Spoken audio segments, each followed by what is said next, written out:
স্বৈরাচারী হাসিনা যা করছে এরকম অবস্থা যেন আর পুনরাবৃত্তি না ঘটে, সেই জন্য আমাদের বাংলাদেশ জাতীয়তাবাদী দলের প্রতীক হল ধানের শীষ প্রতীক।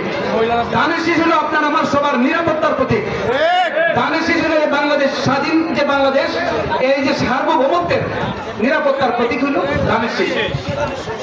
আগামী আমি আসছি আপনাদেরকে ধানের শীষের সালাম পৌঁছানোর জন্য।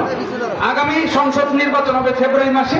ওই নির্বাচনে আপনারা ধানের শীষ প্রতীকে ভোট দিয়ে আমাকে যদি সংসদে যাওয়ার ব্যবস্থা করে দেন, আমি সংসদে গেলে আমি এলাকার মানুষের খুব কাছে থেকে কাজগুলো করতেছি, সুখে দুঃখে থাকতেছি, আমি বুঝতেছি কোথায় কোন সমস্যা আছে। আমাদের যে মৌলিক সমস্যাগুলো আছে, চিকিৎসার সমস্যা, রাস্তাঘাটের সমস্যা, আমাদের শিক্ষার সমস্যা, আমাদের স্বাধীনভাবে বাঁচার সমস্যা, নিরাপদে বেঁচে থাকার সমস্যা, যুব সমাজকে মাদক থেকে রক্ষা করার সমস্যা, এইসব সমস্যাগুলোর ব্যাপারে আমাকে সংসদে পাঠালে আমি সংসদে গিয়ে আলোচনা করব এবং এই সমস্যাগুলো সমাধানের জন্য কার্যকর পদক্ষেপ নিব ইনশাআল্লাহ। মানুষ একজন খারাপ করলে আরেকজন মানুষ খারাপ কাজ সমর্থন করে না।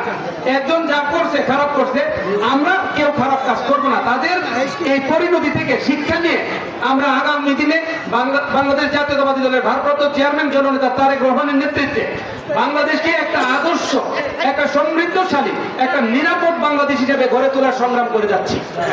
আপনাদের রায়ের মাধ্যমে জননেতা তারেক রহমান দেশের প্রধানমন্ত্রী হবে। আপনাদের রায়ের মাধ্যমে বিএনপি ক্ষমতায় আসলে এই বাংলাদেশের এই 31 দফা বাস্তবায়ন হইলে বাংলাদেশ হবে একটা আধুনিক দেশ, একটা সাংগঠনিকভাবে এবং অর্থনৈতিকভাবে একটা সমৃদ্ধশালী দেশ হবে। তো আসুন সবাই মিলে আমরা আগামী দিনে ধানের শীষে ভোট দিয়ে বাংলাদেশকে সামনের দিকে এগিয়ে নিয়ে যেতে সহযোগিতা করি। আগামী দিনে যে উন্নয়ন হবে, এই উন্নয়নের সহযাত্রী হই।